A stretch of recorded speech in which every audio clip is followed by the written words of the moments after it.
El mayor, lo que mayor engaña, el mayor engañador, si podríamos decir engañador, del fútbol es el gol. Vale. Porque el gol hace que equipos que estaban jugando bien jueguen peor y hace que equipos que jueguen peor jueguen mejor. Desde mi punto de vista, en el entrenamiento no tienes que trabajar salidas de balón, sino tienes que trabajar interpretaciones de las salidas de balón. Tú juega, tú tranquilo, tú juega, ¿vale? Y tú irle poniendo esos elementos para que él cree que está jugando, pero al final está jugando claro, como tú quieres que juegue. La automatización lleva una repetición, ¿no? Y en el caso del fútbol, ninguna jugada se va a repetir nunca. No hay una jugada que se haya repetido en la historia del fútbol. Es lo que hace bonito este deporte, su propia complejidad, la propia complejidad del juego. Al final, ganar no depende de nosotros. Claro. O sea, yo no puedo llegar al equipo y el lunes que empezamos a entrenar, yo no puedo llegar al equipo y decirle, tíos, yo os prometo que ganaremos partidos. No. Es imposible. Yo solo os puedo prometer ser alguien honesto, ser alguien que va a defender una manera de jugar y poco más. Fútbol es una intención porque tenemos que saber qué intención tenemos, cuál es nuestra intención cuando tenemos el balón, que es lo que nos va a definir, cuál es nuestra intención cuando no lo tenemos, qué significa jugar bien. Para mí jugar bien es jugar algo que sientas. Punto. Álvaro Fransoy, bienvenido Antes del Gol, ¿cómo estás? Bien. Primero, muchas gracias por invitarme. Es un placer estar aquí, la verdad. Como siempre me gusta decir, como siempre me gusta empezar estos episodios, ¿por qué has aceptado venir a este espacio? Bueno, porque vi tu entrevista con Gaspar, que es un buen amigo, y me pareció que el contenido era de mi agrado, que no solo era un simple podcast, sino era una comunidad de entrenadores. También tu contenido en redes me parece interesante y de seguida, desde un primer momento, supe que estaba en un buen sitio. Segunda y última pregunta para empezar el podcast. ¿Cómo fueron Álvaro, tus inicios en el fútbol? Pues mira, Víctor, mis inicios... Yo al fútbol lo jugué poco. Yo dejé de jugar al fútbol un poco también porque encontraba que lo que a mí me transmitían no era lo que yo sentía, no lo sentía como propio. Y me hice entrenador de casualidad. Al momento de plegar en el club de mi pueblo, pasé a entrenar unos chavales y allí vi sí que podría ser, que podía controlar más al menos, que es una falsa sensación, porque no tienes más el control desde el banquillo, pero sí que puedes controlar el cómo. Eso sí que puedes controlarlo, y a partir de aquí pues me gustó y seguí hasta aquí. Has hablado un poco de una pregunta que también suelo hacer bastante en estos episodios. Es una pregunta muy general, pero ¿cuáles crees que son las cualidades que sí o sí debe tener un entrenador, Álvaro? Yo creo que antes de todo, evidentemente de tener una idea, de saber plasmarla, yo creo que una de las principales cualidades es ser alguien honesto. Al final, yo creo que con tus jugadores tienes que ser honesto y tienes que ir de frente. Yo creo que es la principal cualidad. Honestidad. Quizás soy un poco utópico, ¿no? Pero ser buena persona, porque yo creo que el jugador te puede... Si vas falto de conocimientos, pero buena gente, puedes trampear. Yo creo que puedes trampear.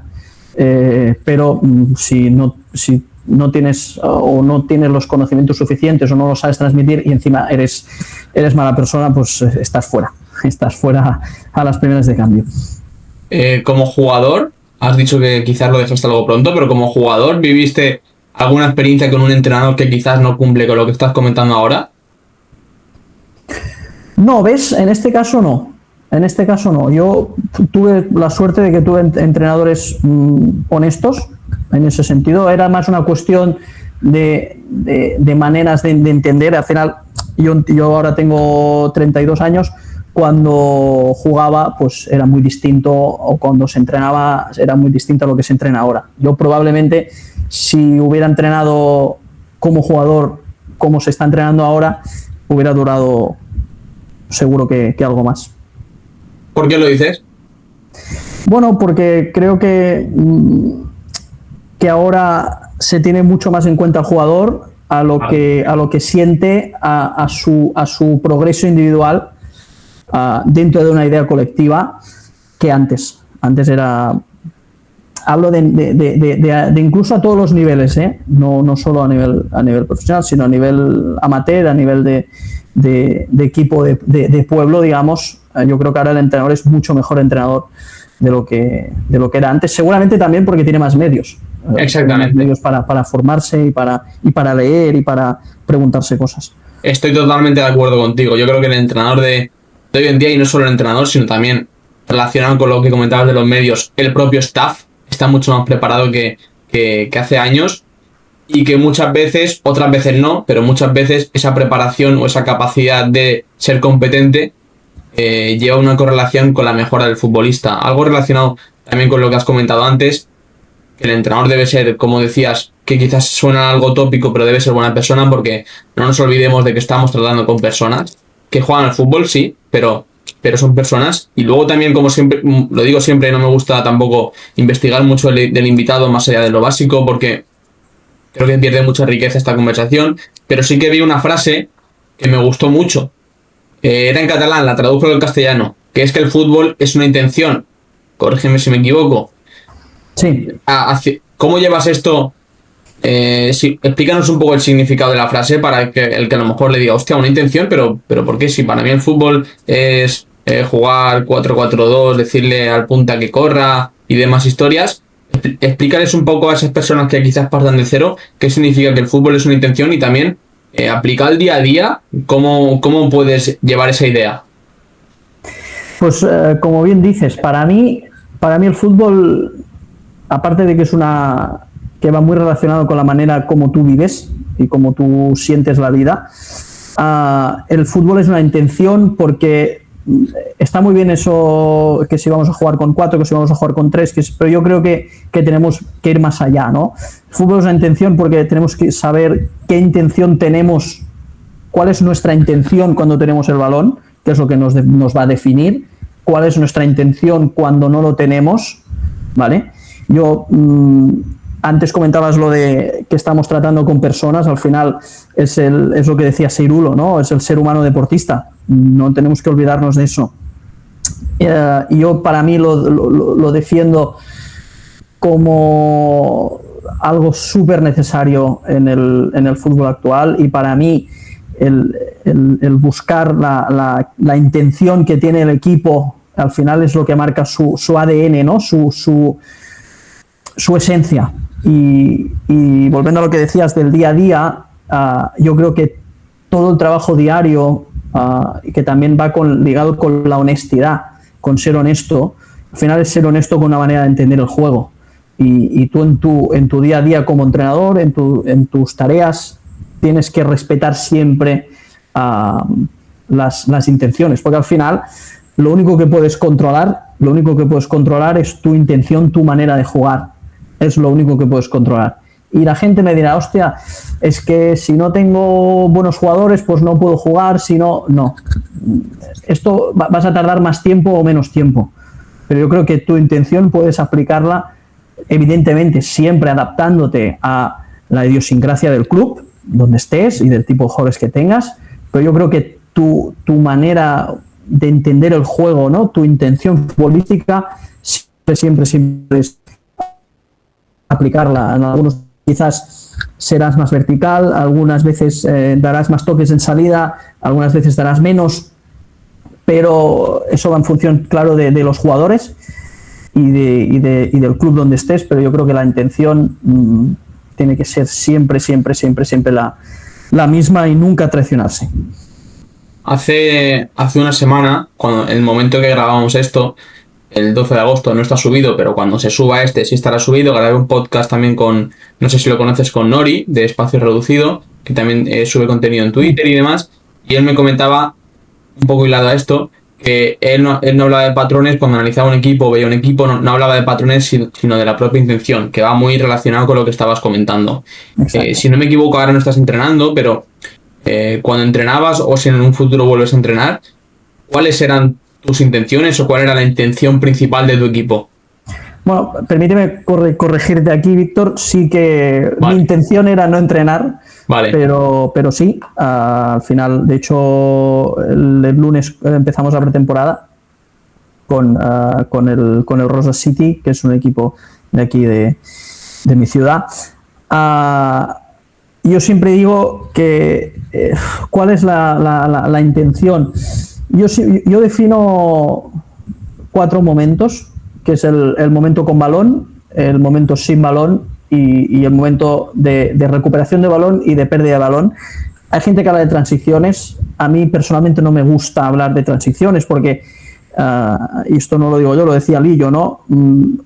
No hay una pausa para decir ahora la tenemos, ahora paramos y transitamos, como en otros deportes, ¿no? Como puede ser el handball, por ejemplo, ¿no? Que puedes hacer cambios, el balonmano puedes hacer cambios entre esta transición. Yo creo que en este tipo de deportes sí que la transición tiene mucha más importancia que en nuestro deporte, porque al final para mí son esos momentos.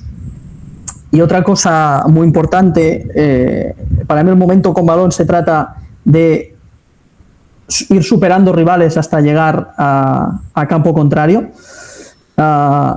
y el momento sin balón es intentar recuperarlo, cuando lo pierdes, recuperarlo lo más rápido posible.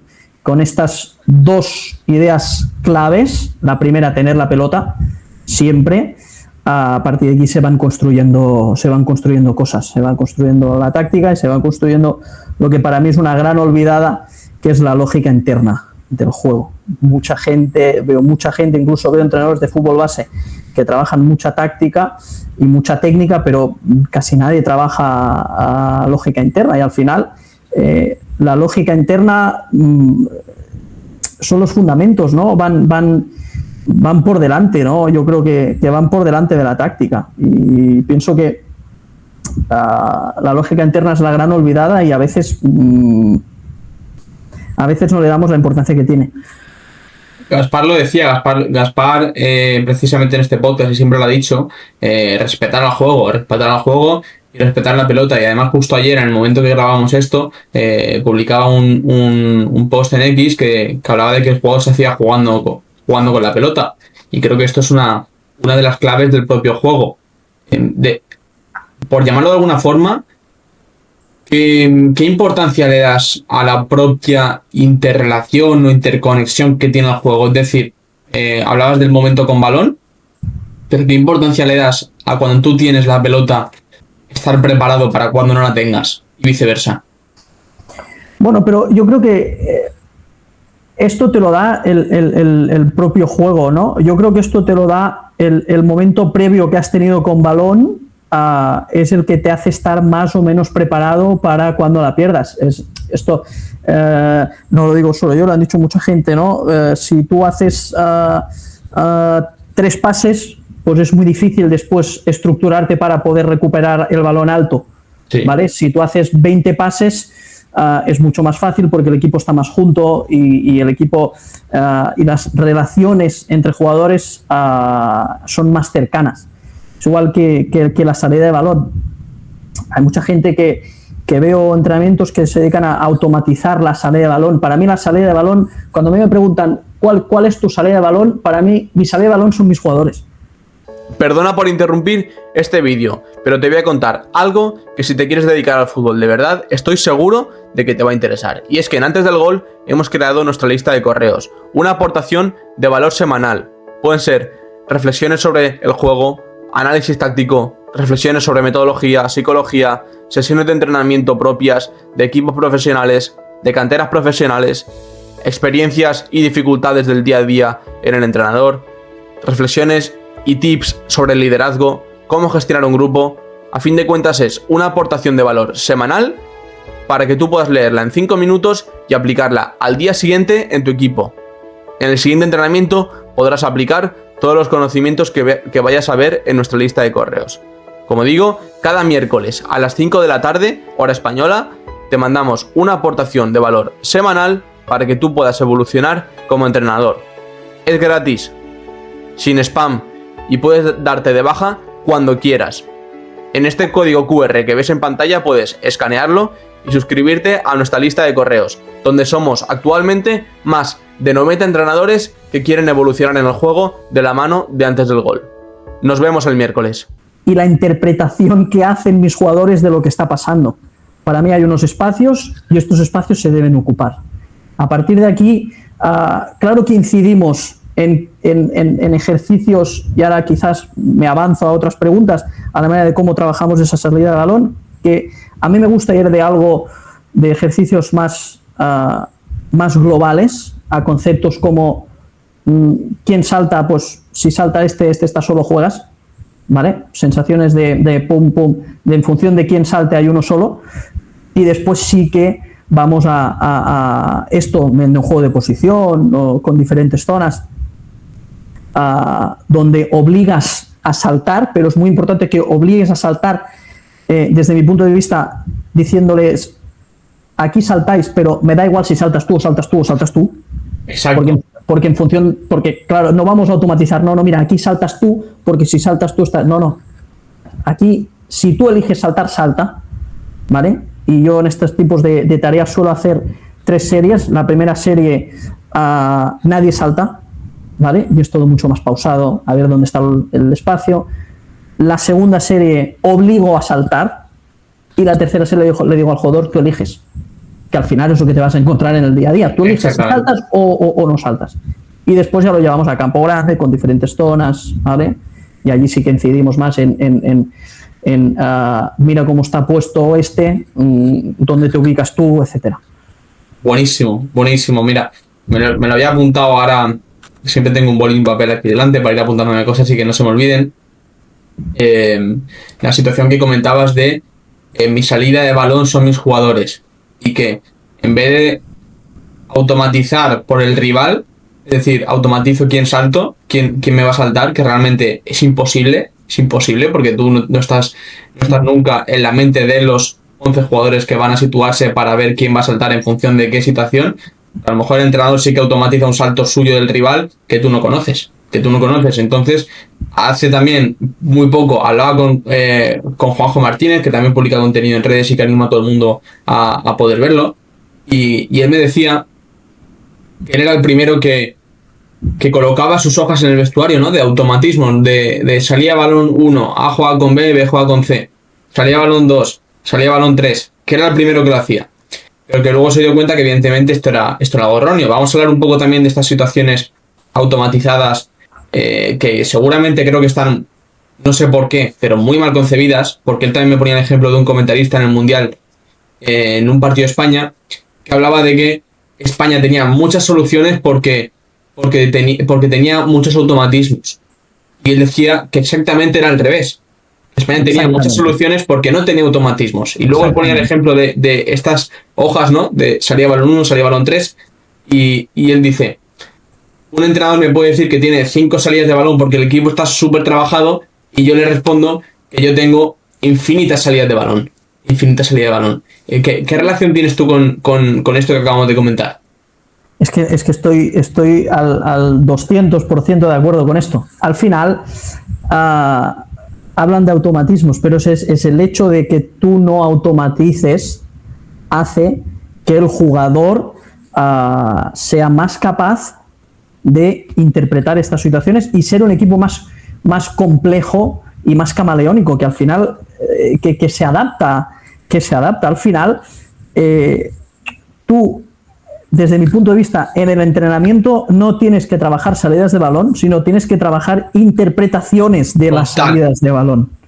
Totalmente. Y a veces el jugador yo creo que como entrenador, tener los ojos y la mente lo suficientemente abierta para decir, A veces ves un jugador que tira un pase que tú no ves, no porque no veas, sino porque el jugador en ese momento se ha sentido capaz por capacidad técnica, por una capacidad técnica que quizás tú desconocías que tenía, y dices, hostia, pues está bien.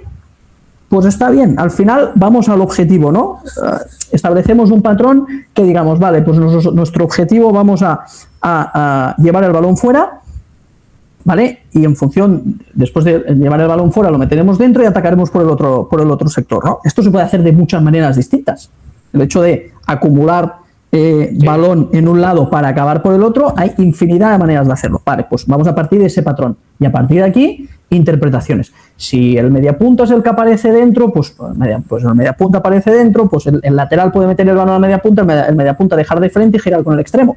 Pero también puede interpretar que el mediapunta en esa acción estaba presionado y quizás no lo estaba, pero el jugador no ha visto el pase y juega con el mediocentro. Aquí se automatizas, estás muerto. Porque claro, amigo, es que yo he entrenado que juegue con el mediapunta. Y pues si tu lateral te dice, no, es que yo en mediapunta, yo no lo he visto, o no ha venido, o estaba cubierto, que es lo que te dicen siempre. No, es que estaba cubierto, sí. Es mentira. Pero no vas a discutir eso, no puedes discutir, no te va a llevar a nada. Vale, ok, tú has visto el mediapunta cubierto, vale, pues yo como entrenador te voy a dar al lateral contrario que lo meto dentro, al mediocentro que viene a recibir, al extremo largo, yo te tengo que dar soluciones. Claro, si yo te doy 5 soluciones y tú no haces ninguna, pues amigo, pues te cambio y pongo a otro. Totalmente, al final la automatización lleva una repetición, ¿no? Y en el caso del fútbol ninguna jugada se va a repetir nunca. No hay una jugada que se haya repetido en la historia del fútbol. Es lo que hace bonito este deporte, su propia complejidad, la propia complejidad del juego. Y creo que es clave entenderla. Y como dices tú, entrenar al jugador no para ejecutar un comando, una orden, sino para interpretar lo que está sucediendo y a partir de ahí encontrar una solución. Ahí está la labor del entrenador, ¿no? De ayudar a que el jugador sea capaz de encontrarla. No de dársela, porque si se la das tú una vez, a lo mejor a la segunda se la puedes llegar a dar o se acuerda, pero a lo mejor a la tercera o a la cuarta ese jugador ya no es capaz de resolver. No es capaz de resolver. Y aparte que la solución será otra. Claro, por eso digo, no tendrá la capacidad de interpretarla y a partir de ahí encontrar él su propia solución. No va a tener esa capacidad. Mira, yo lo único que automatizo y sí que lo hago porque no he sido capaz de encontrar en estos años la manera de trabajarlo de otra forma, sí que automatizo los comportamientos defensivos, pero más los comportamientos micro, ¿vale? Situaciones como ante centro lateral, pues no perder la referencia ni del balón ni del delantero. ¿Sabes? Estos conceptos, ¿no? El famoso último no salta penúltimo de Miquel Echarri, ¿no? Conceptos así, o la defensa del balón parado, la defensa del área, etcétera. Estos tipos de comportamiento defensivo que no implique comportamiento de la línea, ¿vale? Que sí que el comportamiento de la línea, le añadí un poco una vuelta al típico trabajo de unos atacan y otros defienden, que es algo tan sencillo como dar números a cada miembro de la línea defensiva. El lateral es el 1, el central el 2, vale, el 3, etcétera. Y tú como entrenador vas cantando 3 y hay un momento que el jugador 3 desaparece y se tiene que reestructurar la línea, ¿no? Aquí sí que consigues que el equipo, que la línea defensiva primero esté más concentrada en la tarea, porque tú de repente puedes decir 3, pero puedes decir 1 o puedes decir 2 números, ¿vale? Y que se tenga que estructurar siempre desde patrones, ¿no? Pues si estamos en campo propio, pues intentamos proteger dentro para que nos ataquen por fuera, ¿vale? En campo contrario, después ya discutimos. Campo contrario, a mí, a la hora de apretar, a mí me gusta apretar dentro, o sea, obligar a jugar por dentro, porque allí es cuando tengo más gente por dentro y te puedo presionar, pero en campo propio no, que me ataquen por fuera. Muy bueno este matiz que has puntualizado, porque la tendencia que veo yo es que cuando hablamos de todo esto, que muchas veces se nomenclaturaliza como nuevo paradigma, pero no tiene nada de nuevo. Creo que cada vez más se está estilando, por llamarlo de alguna manera, que realmente puede llegar a ser malo, porque al final esto puede acabar en ser una moda, porque si el equipo bueno, o sea, el equipo que gana está llevando esto, al final puede acabar en situaciones que quienes piensan realmente así no desean. Pero la tendencia que veo yo es que cuando hablamos de todo esto, se habla cuando tienes la pelota y casi todo el mundo omite la parte sin balón en estas situaciones. Cuando realmente pues el fútbol relacional, este tipo de situaciones sin balón, es que muchas veces son muy parecidas. Yo pongo siempre el mismo ejemplo. La relación no es solo Messi con Julián Álvarez. La relación también es, pongo el mismo ejemplo siempre, es el Leicester City que gana la Premier League. La relación del triángulo defensivo o con Kanté a la hora de conducir y saltar de líneas, eso es una relación. No todo va a relacionarme en torno a la pelota, en estar juntitos, en situaciones de pérdida, estar para apretar. Y creo que ahí reside la propia riqueza del juego. Algo de que también te he leído varias veces es que te defines como cruifista y que intentas o practicas el cruifismo. Me gustaría que nos explicaras un poco cómo crees que ha sido la evolución de porque a lo mejor puedes llegar a interpretar o puede llegar a ocurrir que ahora mismo el cruifismo no sea lo que es en su inicio, o sí, o que ni sea cruifismo o que sea cruifismo pero con matices. ¿Cómo entiendes tú esta idea?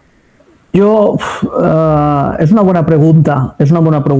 Es evidente que lo que es el cruifismo o la idea principal de Johan Cruyff ha evolucionado, ¿vale? Yo creo que uno de los grandes artífices de esa evolución es Pep Guardiola, tanto en el Barça como en el Bayern como en el City. Yo me defino como cruifista a nivel de lógica, a nivel de esa lógica, de esas afirmaciones tan lógicas que él tiene, que parecían que decía tonterías, pero realmente la profundidad era mucho mayor, ¿no? Como el de si yo tengo la pelota el otro equipo no la tiene, o hay que meter un gol más que el rival. Claro, esto ya te está definiendo un comportamiento del equipo y yo voy más de cruifista por aquí. Sí que es cierto que mi manera de entrenar y mi manera de entender el fútbol de cuando empecé ahora es distinta. Quizás ahora soy un poco más vertical, un poco más profundo. Antes era mucho más posicional. Pero al final eso pasa como en todos lados. Al final esto se trata de ganar partidos y yo te puedo explicar esto, pero si pierdo 4 partidos seguidos soy un bufón y si gano 4 seguidos soy leyenda. Al final esto es así, tienes que convivir con eso, ¿no? Ni que cuando perdíamos 4 seguidos no te tienes que marchar del camino, ni cuando ganas te tienes que marchar del camino, porque a veces cuando ganas la necesidad de tengo que volver a ganar te hace un poco marcharte del camino. Yo creo que lo más importante es tú tienes un camino, tú tienes una intención, no una manera de jugar, sino una intención. Para mí la intención es mucho más profundo que una manera de jugar, mucho más fuerte, y de allí no te mueves. Te puedes adaptar la táctica según el equipo. Puedes decir que pues mira, pues hoy o con este equipo como mi portero tiene un buen juego de pies, pues nos pondremos de 3 con el portero, ¿vale? Esto ya estamos hablando de táctica, sí. ¿Vale? Pero o quizás el que se pone de 3 es un lateral, o quizás es el medio centro, en función de la táctica. Lo que volvemos a la lógica interna. La necesidad para mí de tengo 2 centrales, me apretan 2 delanteros, la necesidad de este hombre extra, esto me lo da la lógica interna, ¿vale? Si yo quiero superar a estos 2 hombres que me presionan, necesito un jugador extra. Si este jugador es el portero, es el lateral, es un medio centro o es un interior, esto me lo define la táctica. La táctica ya depende del rival, depende de mi equipo, depende del momento de la temporada. La lógica interna no varía. Es de las pocas cosas en las que tú te puedes agarrar sin miedo, porque eso es así y punto. Totalmente. Antes, relacionado con esto que comentabas sobre la lógica y sobre el pensamiento del propio Johan, ¿no?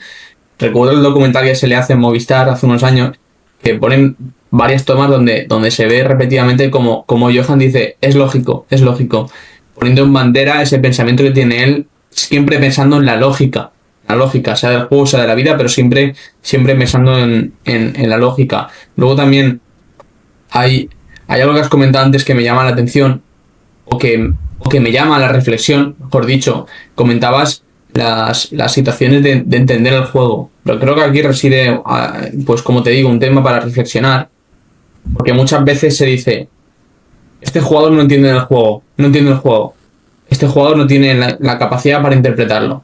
Pero claro, esto lo dice mucho también Kevin Vidaña, ¿no? Que no puedes separar al jugador del juego.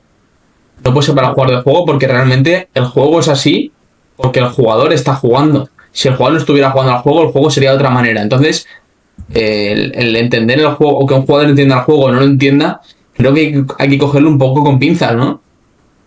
Claro, porque al final el que juega es el importante y es su interpretación que hace sobre el juego. Lo que pasa es que como entrenadores tenemos un poco que adaptarnos a eso, ¿vale? Porque al final, si no tenemos un punto de adaptación a nuestros jugadores, pues tenemos un problema, porque no estaremos a distancias demasiado largas entre los jugadores. Pero exacto, al final es una cuestión de interpretación, ¿no? El otro día me salía un reel en Instagram que era Lillo, que decía vamos a jugar a 2 toques, o no. A 2 toques es la jugada de 2 toques, a 1 la de 1 y a 3 la de 3. Y él decía que hay mucha tendencia a que en todos los sitios entrenas igual, y eso es verdad. Al final no podemos perder la esencia del jugador. Si yo tengo un jugador que, ostras, este tipo es muy bueno en conducción, yo no le voy a decir que no conduzca, porque es su esencia. Yo le voy a poner situaciones del juego donde sea beneficioso para el colectivo conducir, o lo ubicaré en diferentes espacios donde conducir me puede dar. Exactamente. Muchas veces, también relacionado con todo esto que estamos hablando, muchas veces se quiere tachar como de romántico, como de estético, estas situaciones, pero realmente el que es entrenador quiere ganar. Ya si puede, como decías al principio, ¿no? Elegir el cómo o controlar el cómo, eso es lo ideal, pero el entrenador quiere ganar. Quiere ganar porque al final, porque al final creo que todos tenemos el objetivo, o todos tenemos el sueño, ¿no? De ir subiendo escalones y llegar a lo más alto posible. Y el llegar a lo más alto posible te lo hace ganar. Ahora bien, la gente que piensa de esta manera, la gente que siente el juego de esta manera, hace esto porque siente que va a estar más cerca de ganar. No lo hace por ser estético, ni parecer bonito, ni creerse guardiolista, que muchas veces también esto de soy guardiolista, cruyffista, como queramos llamarlo, muchas veces no se atribuye tanto a lo que es la propia identidad de Cruyff o de Guardiola, de quien sea, sino más bien al hecho de atribuirse un invento. Quiero decir, la capacidad de me he inventado este jugador en esta posición, me he inventado este concepto táctico, que esto ya es otro tema, pero va más al hecho de querer ser protagonista de esta forma que del querer pensar el juego y sentir el juego de esta otra forma, ¿no? Pero es que al final ganar no depende de nosotros.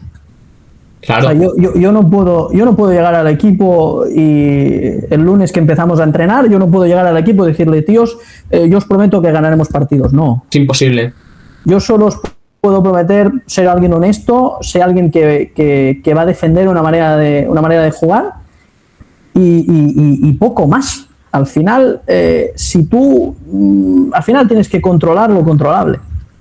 Y el ganar no depende de ti, porque que el jugador se plante delante del portero y la tira al palo, o que hoy tengas mal día, o que el árbitro se equivoque, pues no depende de ti.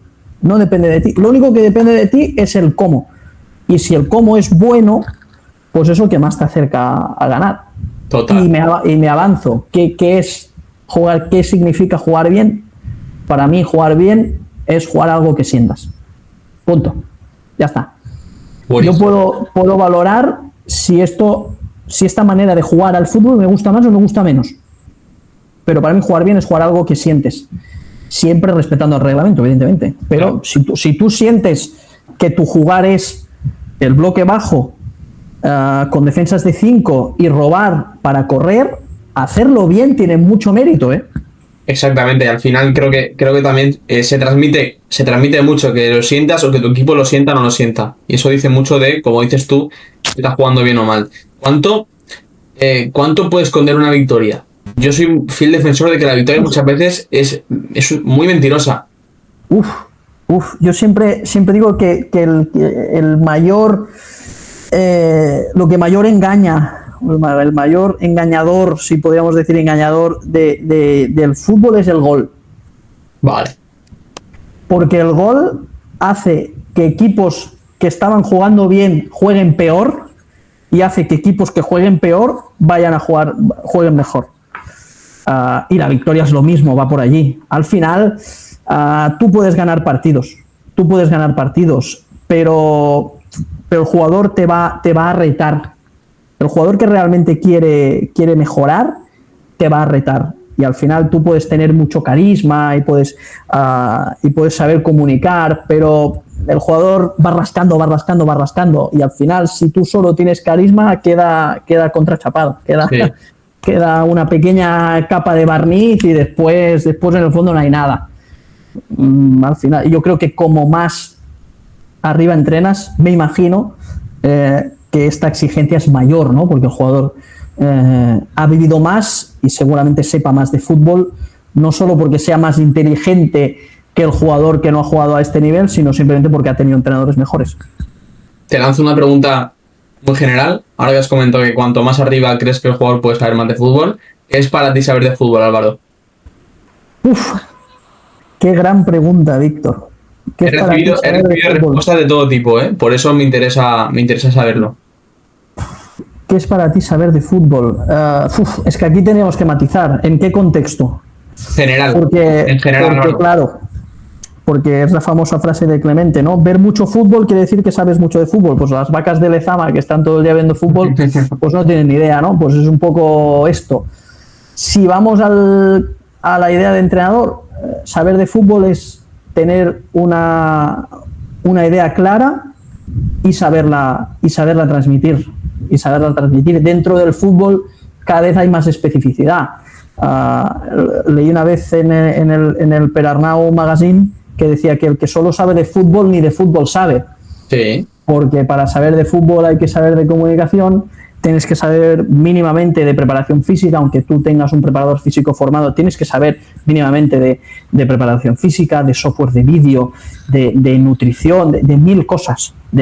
Claro, saber de fútbol es saber de muchas cosas. Y al final tienes que ser un poco como un pato, ¿no? Que un pato no sabe andar pero anda, no sabe volar pero vuela y tampoco sabe nadar muy bien pero acaba nadando. Pues es un poco eso. Buenísimo el ejemplo. También hemos comentado antes, ¿no? Realmente abundan los entrenadores, sobre todo en fútbol base, con ideas diferentes a las que estamos transmitiendo en este sentido. Y me parece algo interesante ver cómo has vivido tú el transmitir estas ideas a los jugadores, sea la categoría que sea. Porque, claro, si tú, imagínate que eres un jugador de senior amateur, ¿no? Pues estás en Cataluña de primera, segunda catalana. Llevas, pues si tienes 25 o 30 años, llevas pues 15, 20 años haciendo las mismas cosas. Y el cambio, esto lo dice Ibai Gómez, el cambio supone un rechazo de primeras. El cambio supone un rechazo. Y creo que en este caso, por nuestra parte, saber transmitir este tipo de sentir, esta transmisión sobre lo que pensamos sobre el juego, creo que es vital, sobre todo, como digo, en una época donde no abundan entrenadores de este tipo y supone un cambio para el jugador que lleva tanto tiempo haciendo una cosa y tú tienes, o muchas veces vas a cambiarlo. Que a mí no me gusta decir voy a cambiar esto o voy a cambiar esta cosa. Yo soy más de decir vengo a dejarte jugar. Pero bueno, al final estás cambiando cosas en su propia rutina y demás. Y creo que es súper vital que nos cuentes un poco cómo ha sido tu experiencia en este sentido. Claro, es que al final muchas veces el hecho de dejar jugar implica cambiar cosas. Claro. Yo sí que es verdad que, a ver, yo estoy de acuerdo hasta cierto punto de lo de decir no vengo a cambiar cosas. Yo creo que es importante cuando llegas a un sitio tener el apoyo suficiente para decir, mirar tíos, vengo a cambiar esto. Y después tienes que ir cambiando otras cosas sin que se den cuenta, evidentemente. Pero el hecho de lo que comentas que decía Ibai, que el cambio genera rechazo, es totalmente cierto, ¿no? Y sobre todo también depende mucho del contexto, ¿no? Si son jugadores que vienen de ganar, muchas veces piensan, ¿qué me va a contar este tío? Sí. ¿Qué me va a decir ahora este tío si yo hasta ahora he hecho esto y me ha ido bien? Si son categorías formativas, tienes más capacidad, tienes más, sobre todo en ciertas edades, más capacidad de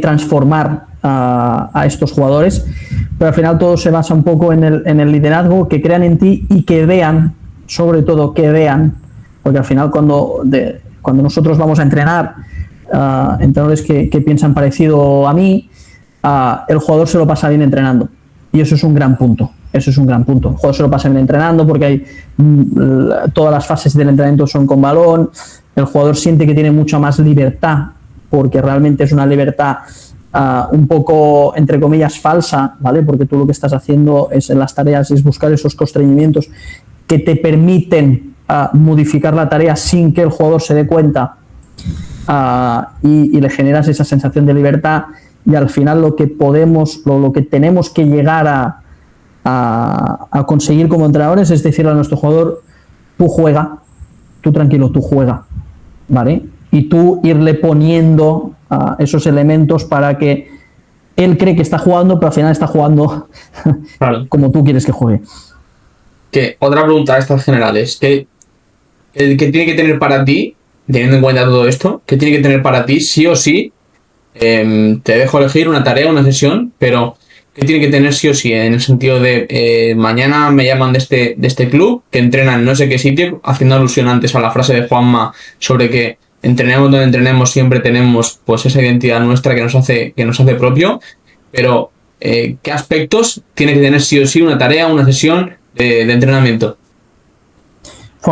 Te imaginas que ahora te digo un farlek, ¿no? Y todo lo que te he contado hasta ahora he dicho, no, es mentira, no creo en esto, sino vamos a correr a la montaña. No es broma.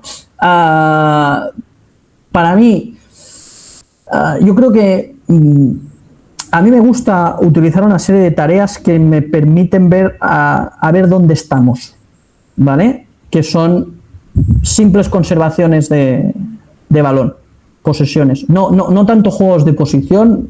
Juegos de posición ya es un paso más. Sí. ¿Vale?